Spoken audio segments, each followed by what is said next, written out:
देशको संघीय राजधानीबाट दिउँसै भागेका दुर्गा प्रसाईलाई पक्राउ गर्न नसक्ने प्रहरी अदालतको आदेश आउनुभन्दा अगाडि नै रवि लामिछानेको बेडरुममा कसरी पुग्छ त्यही पनि पक्राउ पूर्जी बिनै।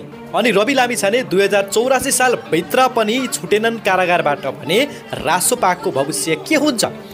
तीनकुने घटनामा अराजकता प्रस्तुत गरेका दुर्गा प्रसाईलाई प्रत्यक्ष अप्रत्यक्षबाट भाग्न सघाएको राज्य र प्रहरीले रवि लामिछानेमाथि भने नरानदेखिको बल लगाएर प्रतिशोध साधेको छ भनेर यति बेला रासोपाका नेता तथा कार्यकर्ताहरूले सामाजिक सञ्जालमा गुनासो गरेको देखिन्छ। हुन पनि हो, उनीहरूले लगाएको यो आरोपलाई पुष्टि गर्ने केही आधार पनि देखिन्छ, केही सङ्केतहरू पनि देखिन्छ।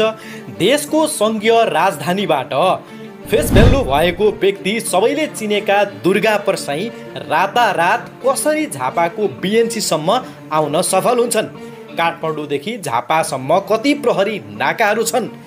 के दुर्गा प्रसाईलाई प्रहरीले नाकामा फेला नपारेकै हो त? के दुर्गा प्रसाईले प्रहरीको आँखा छलेर नै सुईकुच्चा ठोक्न सफल भएका हुन् त? दुर्गा प्रसाईसँग अहोरात्र हिँड्ने त्यत्तिका धेरै मानिसहरू छन् जो यति बेला त्यत्तिकै घुमेर हिँडिरहेका छन्। यदि प्रहरीले पक्रनै चाहेको भए, दुर्गा प्रसाईमाथि अनुसन्धानै गर्न चाहेको भए यति सजिलै उनी भाग्न पाउँदैनथे। यसमा राज्य र प्रहरीको व्यवहार हेर्दा केही कैफियत देखिन्छ भनेर रासोपाका कार्यकर्ताहरूले भनेका छन् र दुर्गा प्रसाई रातारात देशको संघीय राजधानीबाट भाग्नुले प्रहरीको चुस्तता, प्रहरीको व्यावसायिकतामाथि पनि प्रश्न गर्ने ठाउँ भने धेरै नै देखिन्छ।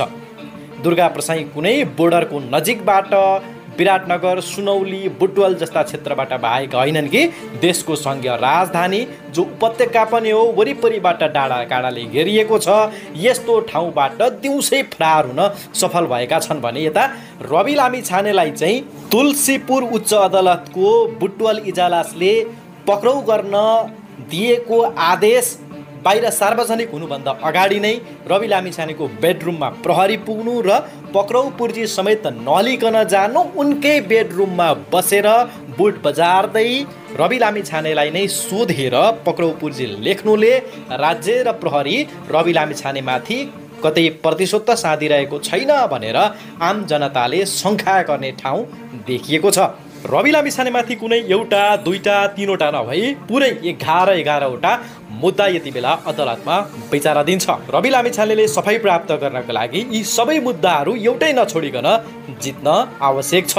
यदि एउटा मात्र मुद्दा रवि लामिछानेको विपक्षमा रहे, रवि लामिछाने अझ धेरै लामो समयसम्म कारागारमा रहने चिन्ता यति बेला उनका शुभेच्छुकहरूले प्रकट गरिरहेका छन्। यो कुनै हिरासतमा बसेको जस्तो होइन। रवि लामिछानेलाई पूर्वपक्षका लागि कारागार चलान गर्नु भनेको यी मुद्दाहरू किनारा नलागुन्जेलसम्म उनी कारागारमै रहने सङ्केत हो। प्रहरीहरूको मनोबल प्रस्तुत सामग्रीबाट पक्कै पनि घट्दैन भन्ने विश्वास हामीले राखेका छौँ। प्रहरीको पनि आफ्नै बाध्यता छन्, समस्या छन्, यो कुरालाई नागरिकले बुझ्नुपर्छ। प्रहरीहरूमाथि सदैव कुनै पनि घटनालाई लिएर गलत धारणा मात्रै निर्माण गर्नु उपयुक्त हुँदैन।